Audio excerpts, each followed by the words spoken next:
Hello everyone, welcome back to Ninja Prep. This is Kapil Goyal. तो IIT JAM का daily dose episode number 3 और आज के वीडियो में हम जो क्वेश्चन सॉल्व करेंगे वो होंगे स्पेशल थ्योरी ऑफ रिलेटिविटी के क्वेश्चन। इसके पहले ऑलरेडी हम 2 एपिसोड इसके कर चुके हैं या 2 लेक्चर कह लो, जिसमें हमने क्वेश्चन सॉल्व किए थे इलेक्ट्रोडायनेमिक्स के।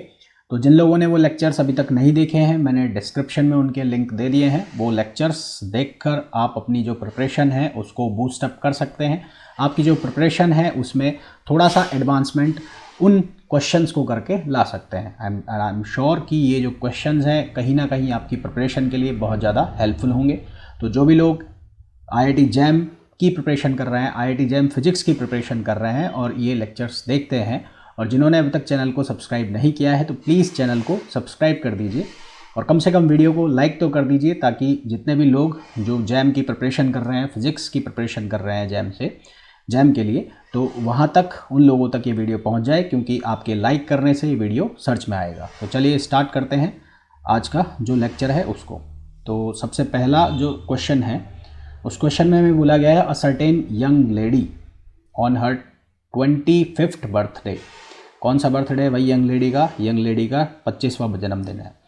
That is it is time to slenderized, मतलब वो पतला होना चाह रही है भाई, स्लेंडराइज। शी वेट्स 100 kg, पहले उसका जो वेट है वो 100 किलो का है।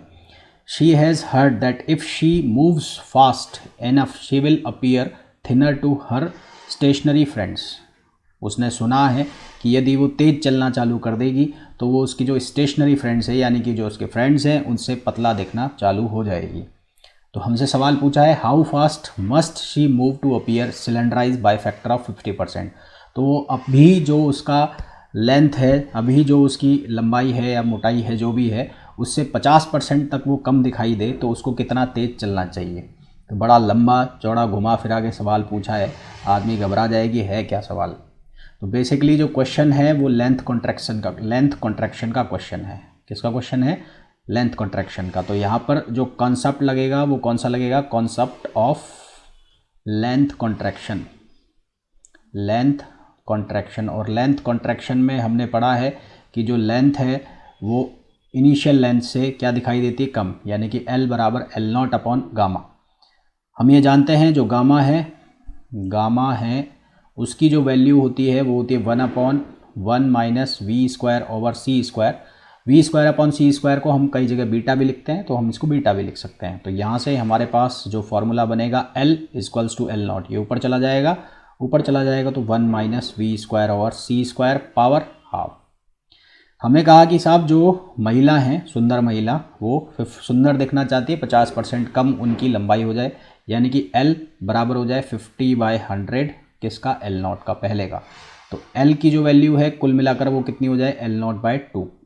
तो L की वैल्यू को L0/2 करो, तो L की वैल्यू L0/2 करो तो L0 ये हो गया 1 minus v² over c² power हो गया हाफ। L0 से L0 ख़त्म, तो यहाँ बच गया 1/2 बराबर हो गया 1 minus v² over c² power half. ठीक है साहब, दोनों साइड स्क्वायर कर दो। दोनों साइड स्क्वायर कर दोगे तो 1/4 1 माइनस v² ओवर c²।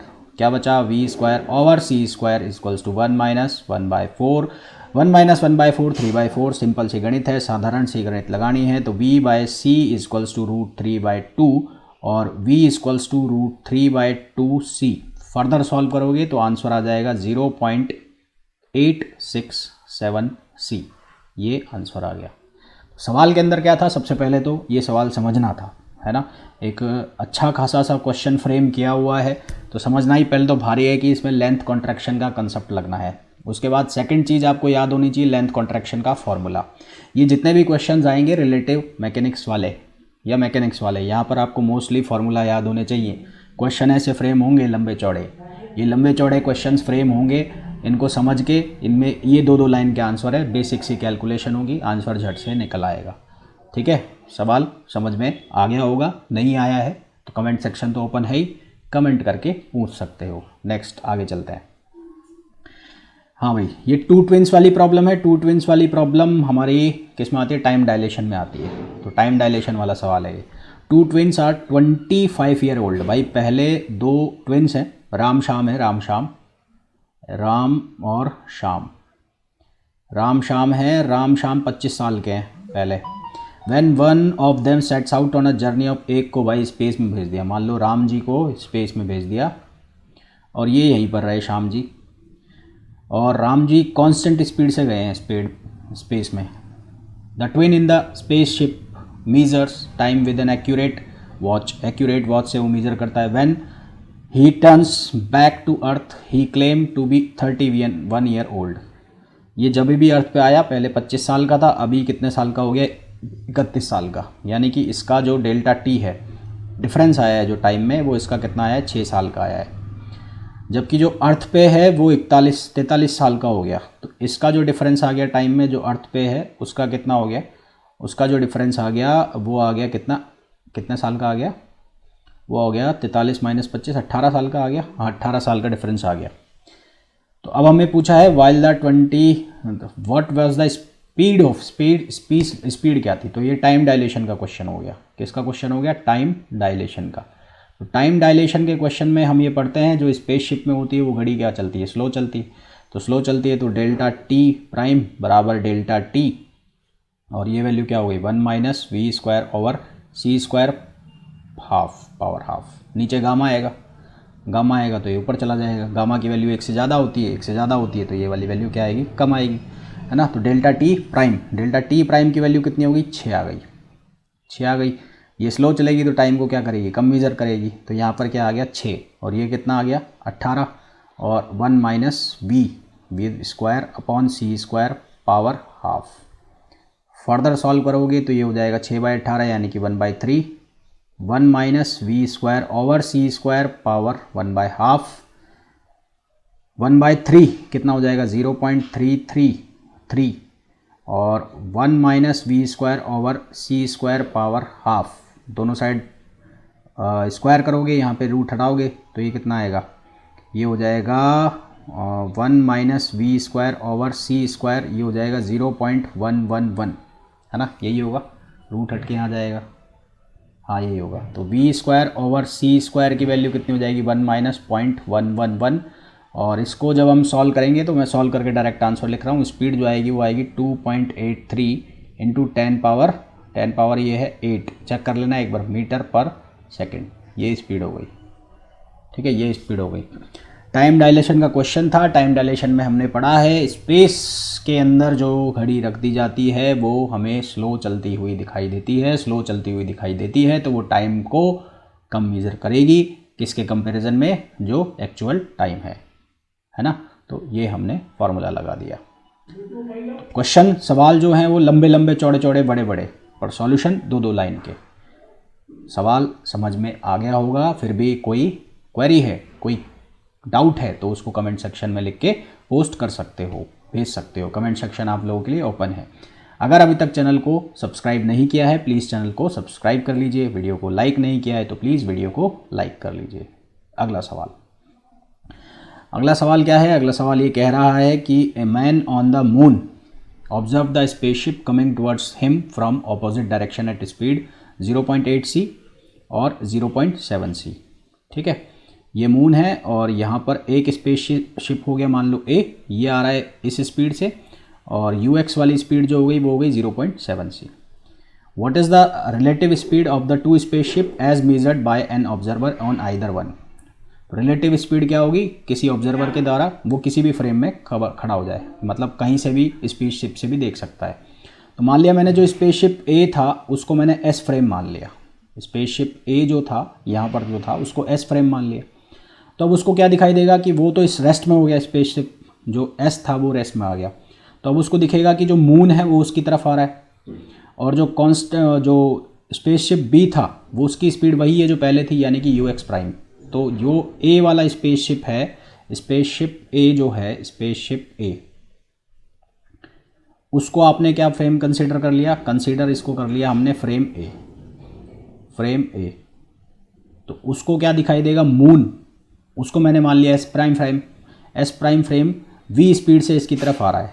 तो मून जो है, मून वो किसकी तरफ आ रहा है, एस की तरफ, और इसकी जो स्पीड हो गई वो हो गई वी, अब क्योंकि अगर ये मैं कोऑर्डिनेट सिस्टम की बात करूं तो ये पॉजिटिव x है, तो ये कौन सा x हो जाएगा, नेगेटिव x, तो ये स्पीड कितनी हो जाएगी 0.8 c, और ये माइनस का। सेम कहानी कहाँ पर होगी, इसके लिए स्पेसशिप b के लिए। तो स्पेसशिप b की जो स्पीड है वो ux प्राइम है, और वो कितना हो गया, वो हो गया 0.7 c, और वो भी किसका, माइनस का।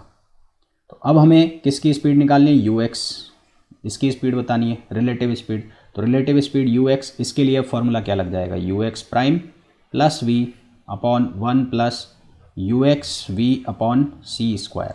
ठीक है, ux prime v upon C square.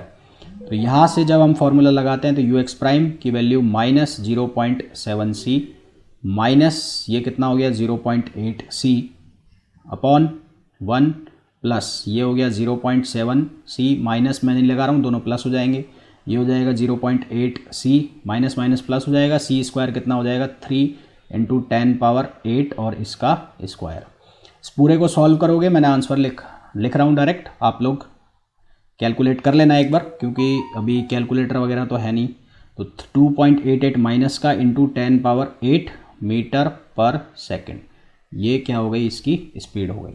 ठीक है, मैंने क्या किया है, मैं वापस बता देता हूँ क्या किया है। मैंने स्पेसशिप ए को फ्रेम मान लिया ए में, तो अब उसको क्या दिखाई देगा, पहले वो मून की तरफ जा रहा था, अब उसको लगेगा कि मून वो तो वहीं हो गया, तो मून क्योंकि वो तो उसमें बैठ के चल रहा है तो उसको ऐसा लगेगा कि मून उसकी तरफ आ रहा है ऐसे।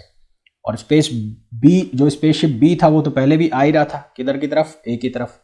तो अब ये दोनों किधर की तरफ आ रहे होंगे, ए की तरफ आ रहे होंगे, तो इसलिए ये दोनों की जो स्पीड है वो किस में ले ली मैंने, माइनस में। फिर लॉरेंस ट्रांसफॉर्मेशन के हमने फॉर्मूला पढ़े हुए हैं, तो उस फॉर्मूला में यू एक्स की वैल्यू निकालनी हो तो उसके लिए ये फॉर्मूला यूज़ करते हैं। अगर यू एक्स प्राइम की वैल्यू निकालनी हो तो प्राइम के लिए फॉर्मूला यूज़ करते हैं U X minus V upon 1 minus U X into V upon C square. तो अभी हम इस फ्रेम से वैल्यू निकाल रहे हैं, तो इसलिए ये वाला फॉर्मूला यूज़ करेंगे। ठीक है, नेक्स्ट सवाल पर चलते हैं। नेक्स्ट सवाल क्या है, नेक्स्ट सवाल है ये, 2 beta particles A and be emitted by a radio active source travel in opposite directions. लगभग वैसा ही सवाल है जो इसके पहले किया था। Each with a velocity of 0.9 c with respect to the source, find the velocity of B with respect to A. ये वेलोसिटी बी की निकालनी है, किसके रेस्पेक्ट में, ए के रेस्पेक्ट में। तो पहली कहानी तो ये है, पहला डायग्राम, ये रेडियो एक्टिव सोर्स है ना, travel opposite direction, each with velocity, ये दोनों ऑपोजिट डायरेक्शन में भाग रहे हैं। तो हमने क्या किया, वही फ्रेम, इसको क्या मान लिया, इसको मान लिया एस फ्रेम। तो ये भी किधर जा रहा है, इस डायरेक्शन में, और ये भी किधर जा रहा है, इस डायरेक्शन में। तो अभी जो हमारे पास v है वो कितना हो जाएगा 0.9 c, और जो यू एक्स प्राइम है अभी वो कितना हो जाएगा, वो भी 0.9 c, और इस बार दोनों पॉजिटिव डायरेक्शन में है। तो अब फॉर्मूला तो वही लगेगा जो पहले लगा चुके हैं, U X prime plus V upon 1 plus U X prime V upon C square. Values यहाँ पर पुट करनी है, आंसर जो निकल के आएगा वो आप एक बार कैलकुलेट कर लेना, थ्रू 2.382 इंटू 10 पावर 8 मीटर पर सेकेंड। ठीक है, सवाल लगभग वैसा ही था, इसमें कुछ ज़्यादा नया था नहीं, लगभग वही कॉन्सेप्ट था, लगभग क्या पूरा ही वही कॉन्सेप्ट था जो कि इसके पहले वाले क्वेश्चन के अंदर था। आगे वाले क्वेश्चन की बात करते हैं, और आज का आखिरी क्वेश्चन। ये क्वेश्चन जो है, what is mean life of a burst of pi plus mesons travelling with beta. ये भी टाइम डायलेशन का क्वेश्चन है। टाइम डायलेशन में जब हम पढ़ते हैं वेरिफिकेशन ऑफ टाइम डायलेशन, तो वेरिफिकेशन ऑफ टाइम डायलेशन जब हम पढ़ते हैं तो उसमें पाई मीसॉन वाला कंसेप्ट आता है, और वहाँ पर हमें जो मीन लाइफ का फॉर्मूला मिलता है, किसका, मीन लाइफ का जो फॉर्मूला मिलता है वो फॉर्मूला मिलता है टाउ बार बराबर, ये फॉर्मूला आता है हमारा, कितना आता है, ये आता है टाउ गामा, गामा ही आता है ना, हाँ गामा। तो टाउ बार कितना हो गया 2.58 2.5 into 10 power minus 8 upon gamma की वैल्यू कितनी हो जाएगी 1 minus V square upon C square. अब बीटा जो है वो कितना होता है वी अपॉन सी, तो यहाँ से ये वैल्यू कितनी हो जाएगी tau equals to 2.5 into 10 power minus 8, और ये 1 माइनस बीटा, बीटा की वैल्यू हमें दी हुई है कितनी 0.73, तो ये हो जाएगा 0.73 स्क्वायर। और जब इसको हम सिंप्लीफाई करेंगे तो ये जो वैल्यू है वो हमारे पास आ जाएगी कितनी 3.658 इंटू 10 पावर माइनस 8 सेकेंड्स। तो ये कुछ क्वेश्चंस थे जो कि क्लासिकल थ्योरी ऑफ मैकेनिक्स के नहीं थे, रिलेटिव मैकेनिक्स के थे, रिलेटिविटी थ्योरी के क्वेश्चंस थे। और होपफुली ये जो क्वेश्चंस हैं आप लोगों के लिए बहुत ज़्यादा यूज़फुल होंगे। क्वेश्चंस जितने भी आपने देखे वो कंसेप्ट बेस्ड क्वेश्चन थे, फॉर्मूला बेस्ड क्वेश्चन थे। कॉन्सेप्ट्स को आपको समझना था, क्वेश्चंस को आपको समझना था कि कौन से क्वेश्चन के अंदर कौन सा फॉर्मूला लगेगा। आपने देखा होगा कि ये जितने भी क्वेश्चन हमने सॉल्व किए ज़्यादा से ज़्यादा 1 या 2 लाइन के क्वेश्चन थे। इनके अंदर कुछ ऐसा था नहीं कि बहुत ज़्यादा जिनमें डिटेल में जाना पड़े, पर हाँ एक बार क्वेश्चन को समझना ज़रूरी था। तो जो भी लोग इस वीडियो को देख रहे हैं, जो भी प्रिपरेशन कर रहे हैं IIT जैम फिजिक्स 2023 की, जिन्होंने अब तक चैनल को सब्सक्राइब नहीं किया है प्लीज़ चैनल को सब्सक्राइब कर दीजिए। आपके काम का नहीं है वीडियो तो प्लीज़ वीडियो को लाइक कर दीजिए, ताकि जो भी लोग प्रिपरेशन कर रहे हो IIT जैम 2023 की, वहाँ तक ये वीडियो पहुँच जाए। मिलते हैं नेक्स्ट वीडियो में। Till then thank you, bye bye.